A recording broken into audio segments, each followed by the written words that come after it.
Hi, welcome back to our Strong and Sexy studio. This is Adam McKenzie, and today I want to talk about exactly what's up here on my big whiteboard, which is it's fat burning time. And what I want to discuss with you today is exactly how to turn your body into a fat burner. And most of you have been fat storers, and I'm going to explain what the difference is between the two and what we can do to go from being a fat storer to a fat burner. And it is pretty basic. Like I've said in the beginning of all of these videos and this entire process, is that the more simple you make it, the more you break it down to how the body actually works and how we process energy for fuel, how we store fat versus how we burn it, how we use certain calories versus others. Working on all of those things and following the food plans and the targets and everything that I've set for you, and paying attention to this is going to show you exactly how to turn that around and become a fat burning machine, which exactly is what I want for you. So very basically, and you're going to have to follow my ugly drawing here, but I did my best. All right, if this is you, all right, imagine at the moment that this black line that's going across here is your base metabolic rate. Okay, so those of you who don't understand that, it's BMR. All right, now your base metabolic rate is the rate that you burn body fat at rest. Okay, so regardless of what you're doing at the moment, everybody has a base metabolic rate, okay, which is the rate, like I said, that you're burning body fat while you're not really doing anything. It's just while you're at rest during the day. Okay, and often what's affected that for you is either your exercise history, the amount of lean muscle mass that you carry on your body naturally, so your genetic makeup for a little bit, how you eat, sleep, everything else. I'm going to go into it here, but there's a whole lot of things that can affect your base metabolic rate, but you all have one. Some of you might say, I've got no metabolism. You do. It just might not be very active at the moment, or might not be working the way that we want it to, which is what we're going to discuss now. All right. A lot of you, all right, probably have always turned to doing cardio before everything else. And yes, that's a generalization, but I've seen it so many times throughout the years, and it was in one of my videos that I gave away for free when we were launching Strong and Sexy. And the biggest issue from a visual point of view with doing long, slow cardio is what happens to your metabolism while you do that. And to give you a quick outline, basically, let's say we go for a 1 hour run, okay? What's gonna happen is your metabolism's gonna increase during that run. You know, when you get into that groove, you sort of like, you've got your pace, your heart rate's set, you don't really push yourself anymore unless you've got some hills or some stairs or something along the way, but otherwise, you sort of hit that, I call it my groove, all right? Where it's that consistent pace that I can maintain without overworking or getting too tired too quickly. Let's say we find that pace, all right, so body's not having to adapt that much anymore. As soon as it's over, okay, we're back down to that base metabolic rate. I did warn you these pictures weren't going to be pretty, but hopefully they help paint a picture for you of how things work. So if we look at this, basically your metabolism's gone up. During the run, it's sort of steadied and settled through the middle, all right? As you slow down and get to the end of your run, okay, your base metabolic rate is pretty much back to where it was before. There's not much sort of extended afterburn or extra metabolic effect once you've finished that type of exercise. It can be anything that's probably, when I say long, slow cardio, swimming is not very efficient when it comes to calorie burning, especially if you're somebody who swims like 50 laps. I would drown if I tried to swim 50 laps because I'm not conditioned to it. But from a calorie point of view, it's not going to be that hard for me after a while when I get used to it, because there's no impact. Body doesn't have to adapt a lot, so the intensity level is not high. Same with cycling, same with anything else. And that's often why you see with those sports, people have to go for a long time to burn a lot of calories or to feel like they've gotten a really good workout. I can't imagine putting spandex on, jumping on a bike and going for 3 to 5 hours. That's just me. Whereas I've got tons of clients who absolutely love it, and it's part mental as well as it is physical, workout for them. They enjoy the time out and they enjoy getting outside, and that's fine. But what you got to realize from a fat burning and a metabolic effect is it's not having any long-lasting benefits. You get the benefit during the workout, but once it's finished, that's pretty much it, okay? Let's talk about high-intensity interval training, all right? Some of you might have heard about HIIT training. Some of you probably heard about Tabatas. All of these style of training, all right, work on a very basic and simple principle, which is increasing the level that you work at and mixing in the rest and recovery periods. So, for an example, I might run as fast as I can, cycle, row, swim even, all right? As fast as I can for 1 minute, maximum effort, okay? Once that minute's over, I'm gonna recover for, let's say, 30 seconds or a minute. Then I'm gonna do it again. Maybe this time I'm gonna go for 2 minutes. Maybe this time I'm gonna go for 30 seconds. So you're mixing up the time that you're working, and you're also mixing up your recovery. And with our program, Strong and Sexy, I've given you quite a number of different interval setups because I want you to be able to keep, adapting. I want your body to have to go through different things.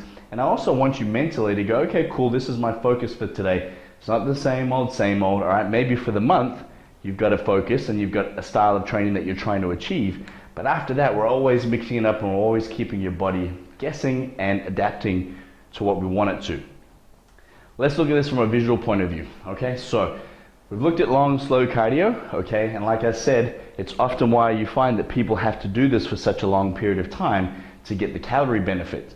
My auntie was a perfect example. She lost close to 85 kilos and literally she got known around town as the lady that walks, because she would leave at about 4:30, 5 o'clock in the morning, come back about 4 or 5 hours later, and sometimes in the afternoon she would do the same again, because it's what she, it's how she approached weight loss at the time. And I wish I'd been able to help her because I would have saved her a lot of time, but she was able to achieve that sort of a weight loss result because of the time that she committed to it. Walking anywhere between 4, and I'm not kidding, to 8 hours a day, okay? It's almost an entire working day for some people, but it shows you if you're motivated, you can do it. But I don't think it's the most efficient way to go about weight loss or training. And then long term, which is what happened to her a little bit, is once she's not able to maintain that commitment and that time, obviously she doesn't need to lose as much weight, but how's she gonna maintain the metabolic effect and what's happened to her metabolism? All right, so just think about that. Visually now, let's have a look at some high intensity interval training. When I say high intensity, it's just making sure you're working at a high heart rate, okay? Don't be scared by the word intensity. You wanna have intensity in what you're doing. Even if your intensity level is lower than the next person's, it doesn't matter. It's your high intensity workout, okay? Let's say we do something basic where you're going for a minute, rest for 30 seconds. I'm gonna hide for another minute, I'm gonna rest for 40 seconds. I'm gonna go hide for another minute, I'm gonna rest for 50 seconds. So you're doing this type of a workout, okay? So what you're finding is that I'm constantly increasing that heart rate, slow decrease, but everything I'm doing is going up, all right? And with this type of a workout, do you think you're gonna be able to last for an hour, okay? And with our Strong and Sexy program, there is one hour intervals program, and you'll see how it works. Basically, it's 5 minutes on, I think 1 minute off, okay? So you're working for 5 minutes at your max and recovering for 1 minute. So you're doing 5-minute blocks, so your intensity level is not gonna be as high because you're working for longer, okay? So that's what you wanna think here. This type of a workout, typically you'll be looking anywhere between 20 to 30 minutes, all right? And the best part about that is it's time efficient, okay? You're getting in there, you're going hard, you've got clear focuses, time-wise, sets, what you're trying to achieve in a certain period, or a certain speed you're trying to work up to, or a certain amount of recovery you're trying to push through to keep working hard. So, because you imagine, as your heart rate's getting higher and you're getting more tired, you want more recovery. And with some of the intervals, you are gonna get more recovery. With some of them, you're gonna get less, okay? So your body is gonna have to adapt to that. And don't be scared, it's all relative to what you can handle. And everything that you've got set there, all right, is your aim, all right? If you can't complete it all, you're gonna complete as much as you can. You're gonna make note of it, and you're gonna come back and beat it next time, because that's what strong and sexy women do, okay? That type of workout, again, like I said, is very time efficient. But here is the best part about intervals, Tabatas, high intensity training is it's been proven, all right, that you can have an increased metabolic effect from this type of a workout 38 hours after that workout. Okay, so it's really hard to picture it. And I come from a running background where I used to run half marathons, 10, 12 kilometers, so 20 miles. I was working up to doing a full marathon before I snapped my Achilles, and not a fun injury. But basically that's how I used to approach it, and that's how I lost weight the first time. Okay, I literally lost almost 30 kilos, so around 70 pounds in about 6.5 months, purely changing my diet and running. Okay, and yeah, it was good. I had the weight loss effect, but I had no muscle. And guess what happened when I snapped my Achilles and I couldn't run anymore? I put on about 16 kilos straight away. Back to that same headspace I was at, back to feeling depressed, back for hating myself again. That whole vicious cycle, wasn't a great place to go back to. And I know that most of you in the past who have only done that, or you've tried really hard and you've gone really hard and you've done lots of cardio or walking or anything else, and you stop and you put that weight back on, that's demoralizing, and that's painful, and I don't want you guys to go through that anymore, ever. That's why I want to turn you into a fat burning machine. Okay, now with all of this, okay, like I said, you're going to get the long lasting metabolic effect. So mentally it was hard, and that's why I was mentioning that I come from a running background. For me to think I'm going to get more benefit from going hard for 20 or 30 minutes compared to me pushing myself for 1 to 2 hours, it didn't make sense. And once I did the research and once I saw the results and how much more time I saved with a better result, it's a no-brainer for me. And I've seen women, transform their bodies doing less, but doing it harder and having more of a clear focus on it. So if we think about that from a pure cardio view at the moment, intervals, Tabatas, high intensity intervals are always going to be a better way to go because they're time efficient and you're going to get the long lasting effect. Does that mean that you shouldn't do a long run every now and then? Totally up to you. I like a long run once a week just from a mental point of view. Plus it's good to work more on an aerobic capacity because most of this stuff and your weight training is going to be more anaerobic. Okay, and all you need to think about the difference between the two, all right, is they're two different energy systems. And when you're looking at burning calories and getting your body to become a better fat burner, it's great to change the energy systems that you're switching on because again, your body's having to adapt. It doesn't get stuck doing one thing. Okay, now my favorite part and how we're going to turn you into a fat burning machine. Okay, and I've mentioned this many times, but it's the entire reason, I guess, why I put this program together, because I wanted to give this gift to women all around the world because I've seen it and I've been fortunate enough to give it to hundreds of women in my life already. And that sounds really bad so far, but it's the gift of building lean muscle mass. All right, now, lean muscle mass is what regulates your base metabolic rate. Okay, so the amount of lean muscle mass that you have on your body is what regulates how much body fat you burn at rest. And again, this is something that I personally learned, but have also seen with so many of my clients and so many of the transformations. Imagine not having to work as hard, as long, but being able to burn more fat. All right, and a great example, and the way that I saw this with my clients more than ever, is that a lot of other people's clients would go away on holiday and put weight on and come back being 3, 4, 5 kilos heavier over a 2 to 4 week holiday. My clients would come back, the most they would ever be maybe 1 kilo, 2 pounds heavier. And we'd get rid of that in the first week. And the main reason why that was happening is because we focused a lot on building lean muscle, not big muscle. And hopefully you've watched my video of what the difference is and why women can't put on big muscle.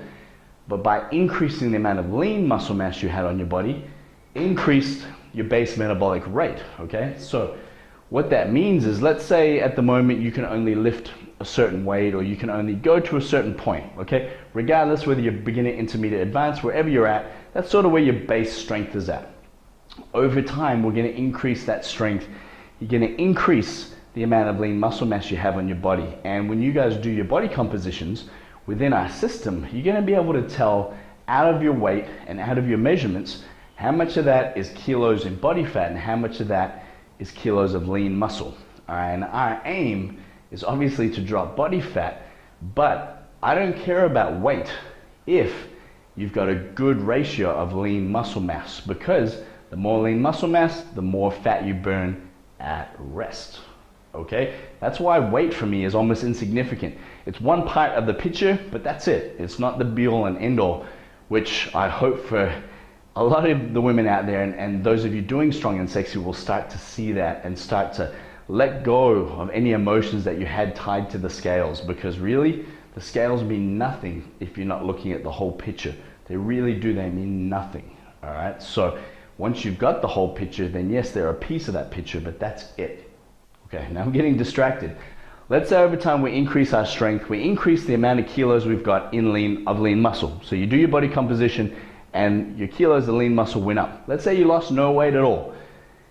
You dropped a kilo of fat and you put on a kilo of lean muscle mass and your body fat percentage dropped. Great result. Some of you might be like, nah, I didn't lose any weight this month. So what? You added a kilo of lean muscle mass and you decreased a kilo of body fat, which meant your body fat percentage dropped and you're burning more body fat at rest now. So from a visual point of view, now your base metabolic rate is here, okay? And we repeat that process over time, all right? And what you're finding, and this is what I love more than anything, suddenly now at rest, you're burning more body fat and more calories and consuming more energy than you used to when you used to go for your 1, 2, 3, 4 hour walk, ride, swim, whatever it might have been with that long, slow cardio. And you don't have to do anything at this point, all right? You're going to be burning enough body fat. Yes, you will lose percentage of lean muscle mass every year if you're not working on increasing it. And again, that's one of the main reasons why women need to focus more on weights than men, because of your hormones and because of the rate that you lose lean muscle mass per year as a female. It's much higher than what men do. So that's why it's got to be a focus for you, and that's why you have to work on this. But once you do work on it and you build those foundations, you keep building that amount of lean muscle mass that you have on your body, how exciting is that? Okay, and what you've just taught your body now is that you don't want to store fat anymore. You want to burn fat because you want to maintain lean muscle mass, okay? Because having enough lean muscle mass means that you're going to cope with things more, you're going to consume more energy at rest, so your body's not going to want to store the fat so much because it's getting so efficient at using it, because fat is the best source of stored energy.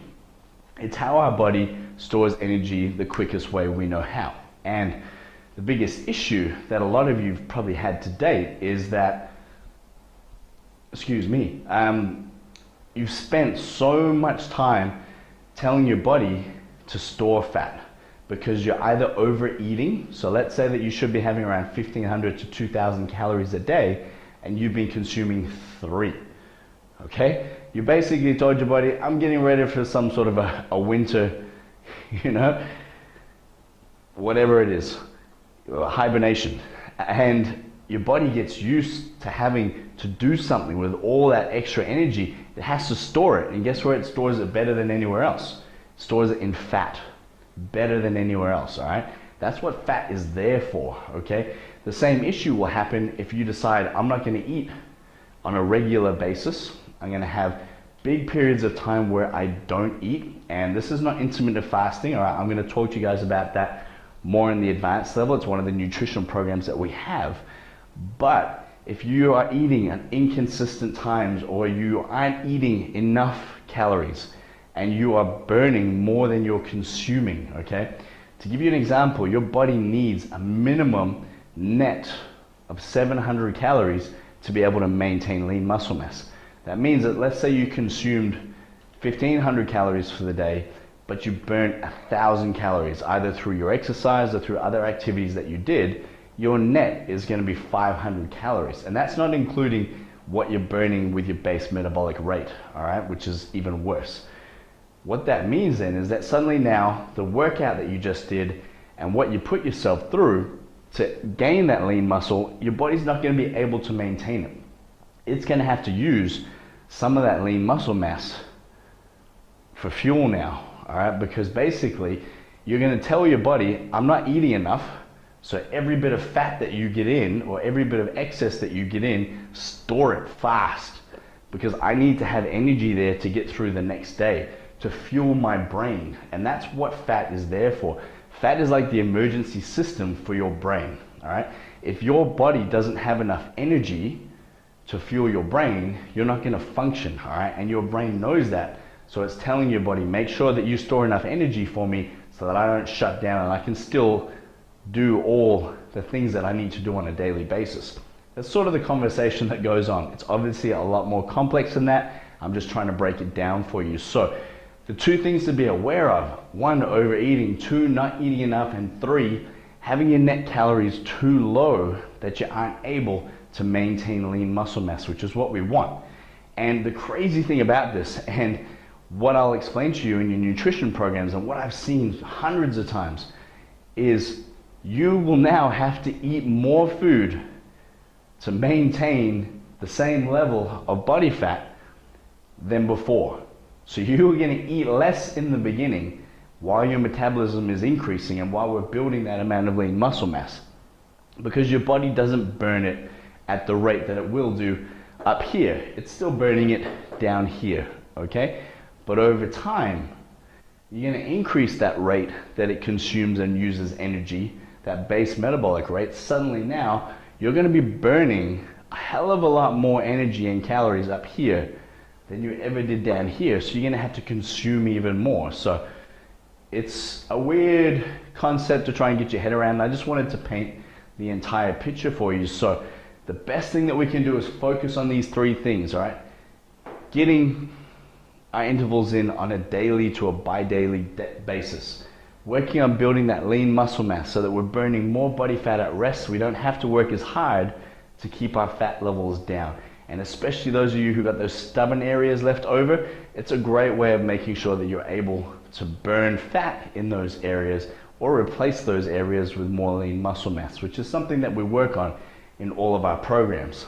Third, making sure, and when I talk about nutrition programs and I let you know what you want to aim for on a daily basis, make sure your balance is right so that you're able to maintain lean muscle mass and eat properly to burn fat, all right? And the best way to do that, I'll explain in the nutrition programs how to burn fat through the way that you eat. And it's simple. It's just a matter of making sure that your balance between proteins, carbs, and fats and calories is in line with your goal. And I break that down for you and show you exactly how to do that based on what your goals are. So you don't have to worry about that. And like I said, there's 16,000 recipes within the system as well. So you got plenty of options there. We've got about 9 or 10 food plans with specific focuses on for you to be able to follow on a weekly to a monthly basis. So everything is there for you to be able to work on that side of things. And I'm going to break down exactly how you can approach all of that. So fat burning time, all right? Focus on doing these things right, building that lean muscle mass so that you turn your body into a more efficient fat burner. You start teaching your body to process energy quicker to do the things it needs to do, all right? Which is like exercise, building lean muscle mass, and working, on processing your nutrition and your dietary intake as well, so that way you're becoming more efficient at using the fuel that you give your body. So I hope that's made sense. I hope that's helped a lot of you.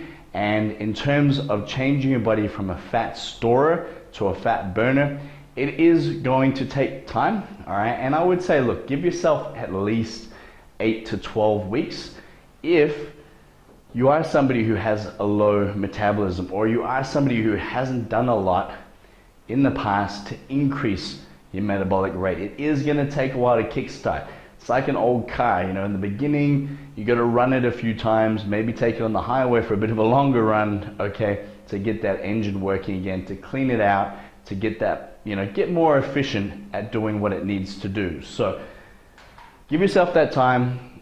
Again, as your coach, I want to make sure that you can get the most out of everything that you're doing. So go into tomorrow, be great, be happy, and go forward with passion and determination to achieve everything you can.